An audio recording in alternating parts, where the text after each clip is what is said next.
Bienvenue à Saint-Malo pour le départ de la 11e édition de la Route du Rhum destination Guadeloupe. C'est les 40 ans de cette course.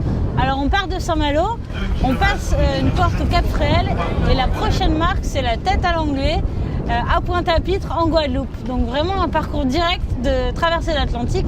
123 bateaux, 6 classes de bateaux. Sur les 123 solitaires, skippers solitaires, seulement 6 femmes et 3 en classe IMOCA. 18 mètres de long et 5 mètres 40 de large pour ce bateau qui a maintenant 20 ans, qui a fait 6 tours du monde.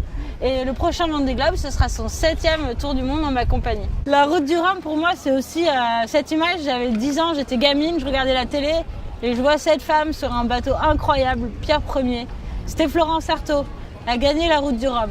Et je suis en train de réaliser un rêve de petite fille, voilà.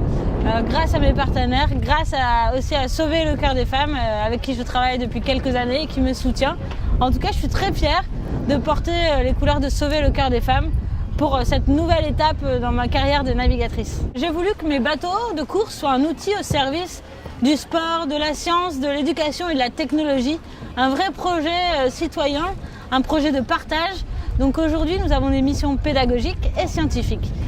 Et alors mon petit conseil nutrition pour lutter contre les maladies cardiovasculaires, évidemment manger équilibré, ça tombe sous le sens, donc éviter trop de sucre, trop de gras. Sur le bateau, vous savez, moi si je mange, la digestion prend tellement d'énergie que je dois immédiatement aller dormir. Donc je préfère manger un peu plus régulièrement, des petites portions et des choses que je digère bien. Les oméga 3, ça c'est super important pour la récupération intellectuelle et également pour votre cœur et votre santé.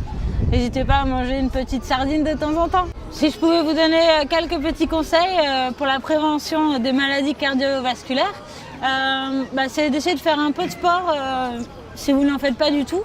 Au moins d'aller marcher. Voilà, votre cœur a besoin d'être activé.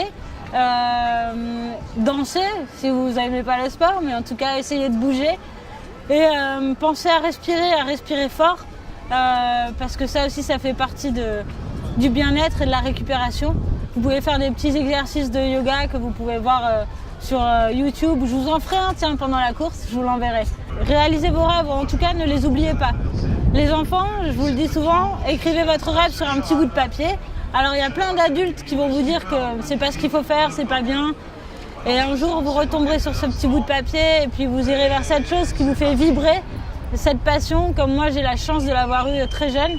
Et aujourd'hui de pouvoir poursuivre mes rêves, c'est pas évident mais il faut rien lâcher. Aidez-nous à sauver le cœur des femmes!